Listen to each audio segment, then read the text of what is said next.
Hello my dear student, good morning. कैसे हैं आप सब? चलिए तो हम लोग आज शुरू करते हैं। आज का अपना टॉपिक जो है कोलाइड विलयन के उदाहरण। पिछले वीडियो में हम लोगों ने देखा मिश्रण क्या है, मिश्रण के कितने प्रकार होते हैं, मिश्रण के जो प्रकार हैं उसमें जो है विलयन, वास्तविक विलयन, कोलाइडल विलयन और निलंबन विलयन के बारे में हम लोगों ने पढ़ा।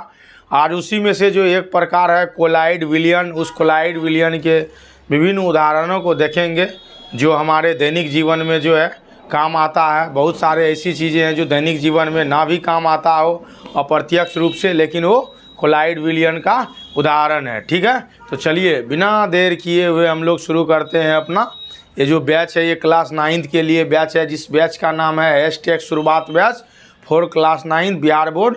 तो अधिक से अधिक बच्चे जुड़िए इस बैच से और अपना पढ़ाई कीजिए। ठीक है, तो हम लोग आ जाते हैं अब अपने टॉपिक पे। हम लोगों का टॉपिक क्या है? तो हम लोगों का टॉपिक है कोलाइडल या कोलाइडस विलयन के कुछ सामान्य उदाहरण। तो कौन कौन से ऐसे उदाहरण है उस चीज़ को आज हम लोग देखेंगे, जानेंगे। ठीक है, कॉमन एग्जाम्पल ऑफ कोलाइड्स। ठीक है, तो परिक्षिपित परावस्था। परिक्षिपित परावस्था का मतलब क्या है? तो मतलब ये है विलय। ठीक है, ऐसी अवस्था जो क्या करता हो, मिलने में घुलने में मदद करता हो, वो घुलने वाली पदार्थ की अवस्था हो, उसे दूसरे तौर तरीके से हम लोग क्या कहते हैं? उसे कहते हैं हम लोग विलय। क्या कहते हैं? उसे विलय कहते हैं। ठीक है, और दूसरा है परिक्षेपण माध्यम, विलायक। ये एक माध्यम है जो क्या करता है? घुलाने का काम करता है, घोलने का काम करता है। इसे हम लोग विलायक कहते हैं, इसे हम लोग सॉल्वेंट कहते हैं। और इसका प्रकार है उसी हिसाब से जो है इसका प्रकार बना हुआ है, क्योंकि दो कंपोनेंट अगर है और दोनों में से एक सॉलिड है एक लिक्विड है, एक लिक्विड है एक गैस है, एक सॉलिड है एक गैस है, तो इस तरह से कई अलग अलग प्रकार बनते हैं। और उसी प्रकार को जो है यहाँ बताया गया है। ऐसे 8 प्रकार का जिक्र यहाँ किया गया है बारी बारी से। और दैनिक जीवन में जो चीज़ें हम लोग देखते हैं पदार्थ के तौर पे, उसका उदाहरण है जैसे धुआं है, बादल है, शेविंग क्रीम है, दूध है, चेहरे वाली वॉशिंग क्रीम है, उसके बाद बालू है, गोबर है। ये सब दैनिक जीवन में हम लोग देखते हैं। कुछ का इस्तेमाल भी करते हैं प्रत्यक्ष रूप से, किसी का इस्तेमाल अप्रत्यक्ष रूप से होता है, लेकिन हम लोगों को ये नहीं पता होता है कि ये किस तरह के विलयन से, किस तरह के पदार्थ से बिलोंग करता है।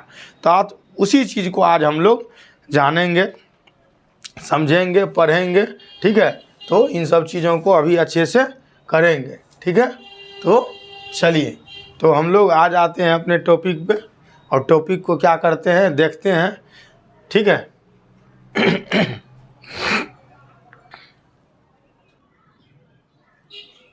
तो चलिए पहला जो हम लोगों का प्रकार है वो क्या है?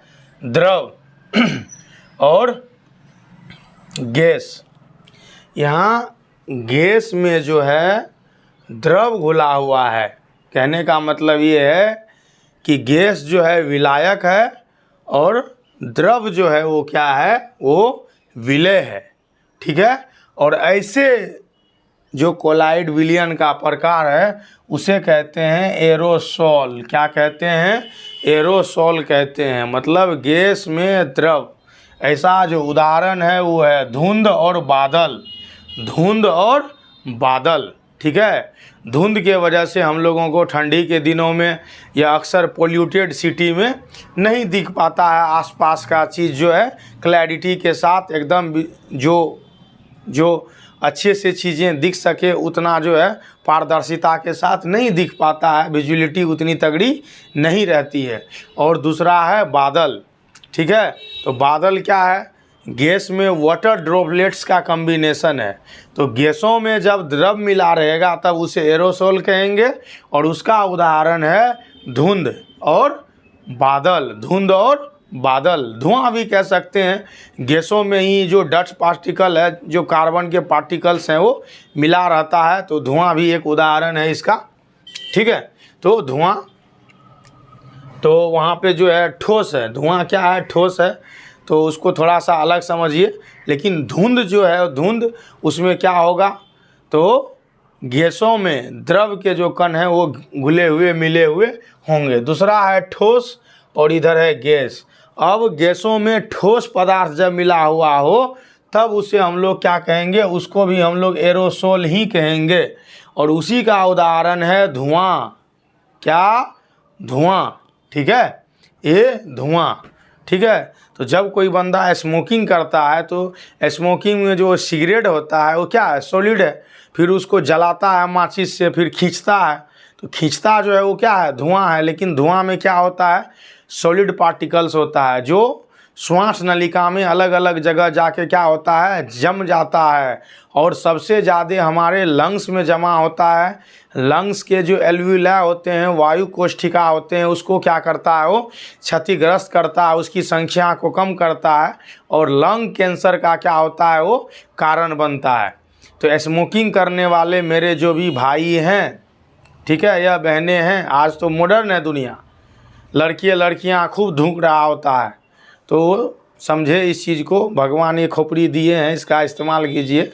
ठीक है, खाने पीने को दुनिया में बहुत सारी चीज़ें हैं, लत वत कुछ नहीं होता है, सिर्फ ये दिमाग का जो है खराबपन है वो। ठीक है, तो चलिए, तो धुआं जो है क्या है, एरोसोल का उदाहरण है।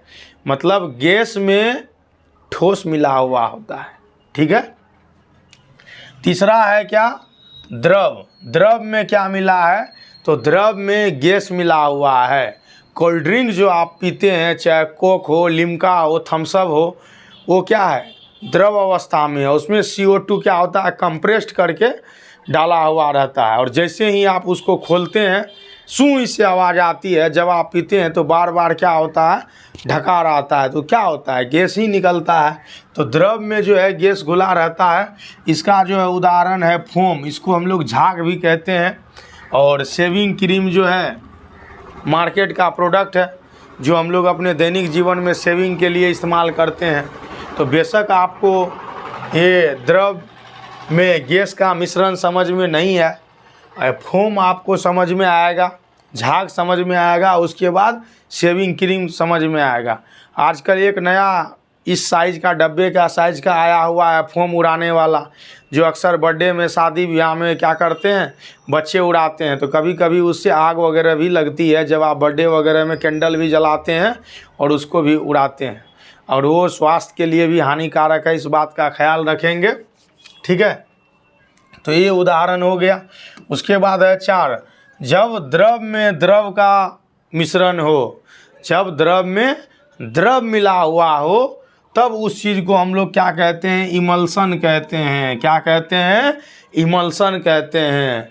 तो दूध जो है एक मिश्रण है जिसमें कि अलग अलग जो है चीज़ मिला हुआ होता है, तो द्रव में वो द्रव का ही मिश्रण है।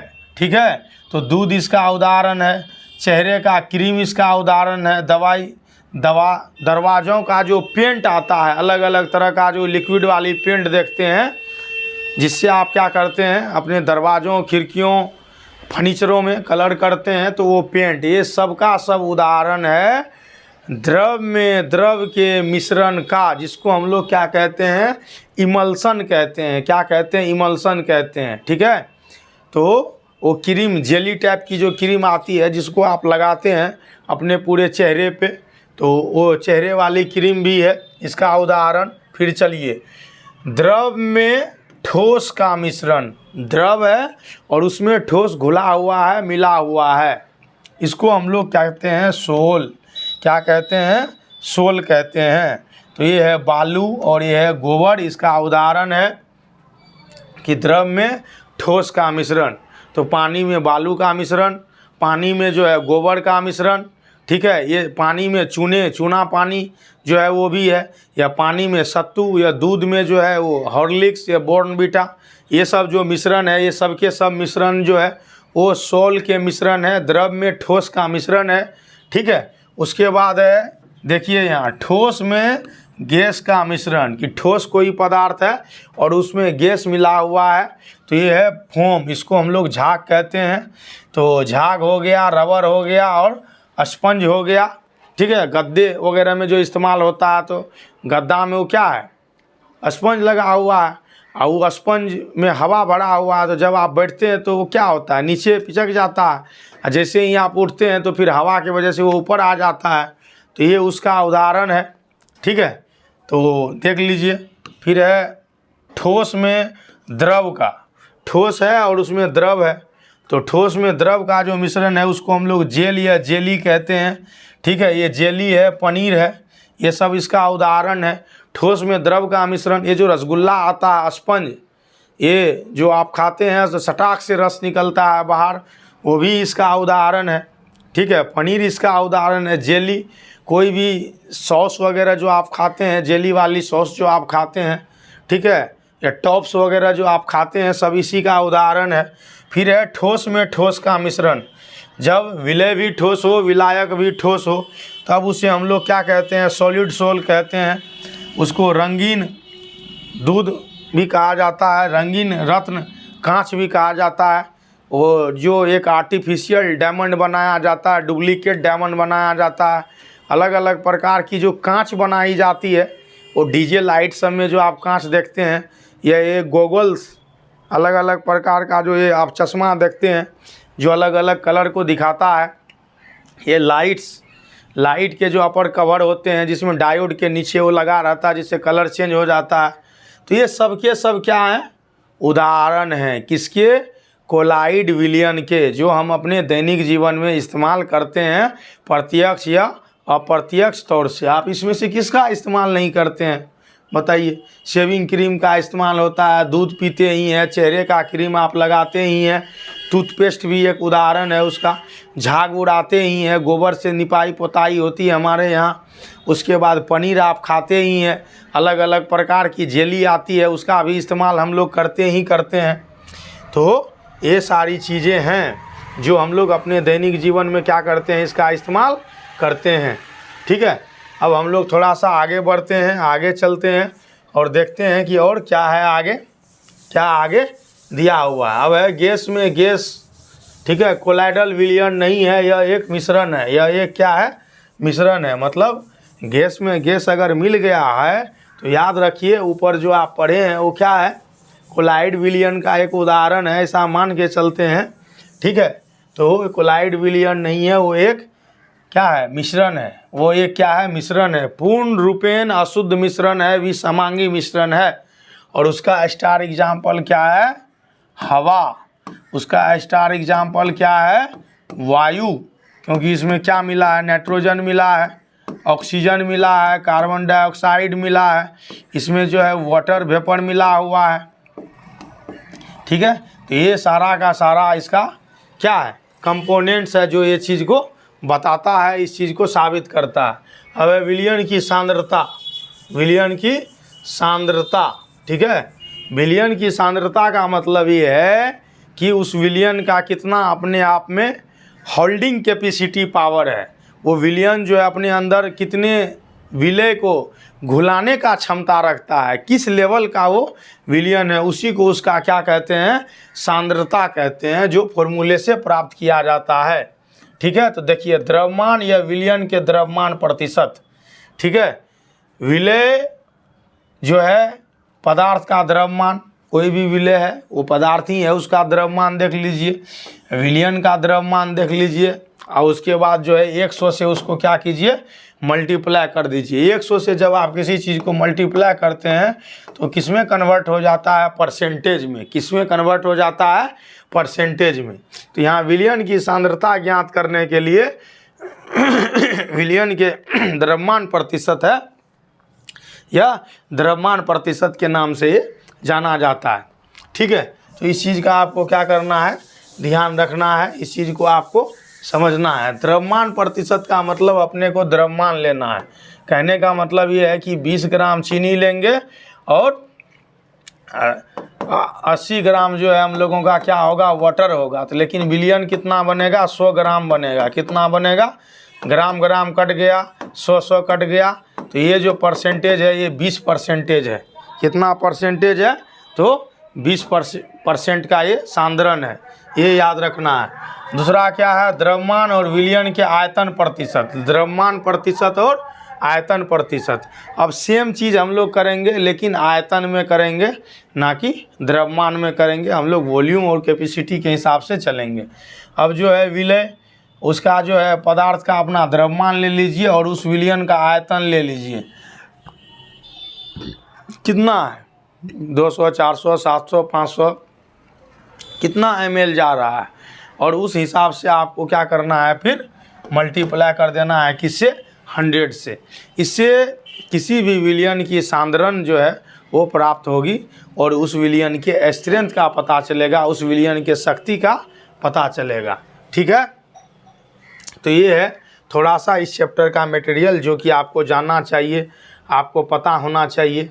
उसके बाद थोड़ा सा इसी में दिया हुआ है पदार्थ के जो भौतिक और रासायनिक परिवर्तन है, उस चीज़ को हम लोग देख लेते हैं। बहुत ही छोटा टॉपिक है, इसके लिए अलग से वीडियो बनाना उचित नहीं है, 5 से 10 मिनट ही जाएगा। तो आप इसी में इसको जो है क्या कीजिए, देख लीजिए, समझ लीजिए। ठीक है, तो पदार्थ के जो है भौतिक और रासायनिक परिवर्तन, इसके द्वारा पदार्थ के रूपों का चेंज होता है, पदार्थ नए रूप में आते हैं, नए पदार्थ बनते हैं। तो ये है भौतिक परिवर्तन और ये है रासायनिक परिवर्तन। ठीक है, भौतिक परिवर्तन में क्या होता है, नए पदार्थ की प्राप्ति नहीं होती है, यह उत्क्रमणीय होता है।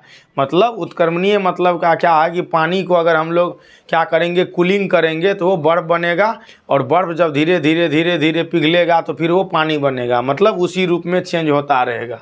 ये है भौतिक परिवर्तन। ठीक है, रासायनिक परिवर्तन ये अनुत्क्रमणीय होता है। डैट मीन्स दूध से अगर दही बना तो दही से दूध कभी भी नहीं बनेगा, क्योंकि वो रासायनिक परिवर्तन है। और रासायनिक परिवर्तन में हमेशा याद रखिए नए पदार्थ बनते हैं। क्या होते हैं, नए पदार्थ बनते हैं।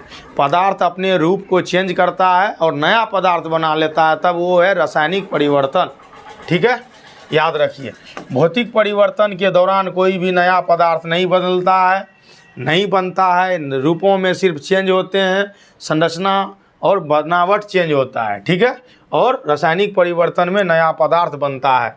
ठीक है, भौतिक परिवर्तन बहुत कम मात्रा में ऊष्मीय अथवा प्रकाश ऊर्जा ली जाती है या निकाली जाती है। डैट मीन्स इसमें ऊर्जा का जो भूमिका है वो कम है, या बहुत कम ऊष्मीय ऊर्जा या प्रकाश ऊर्जा की ज़रूरत होती है ये क्रिया करने के लिए।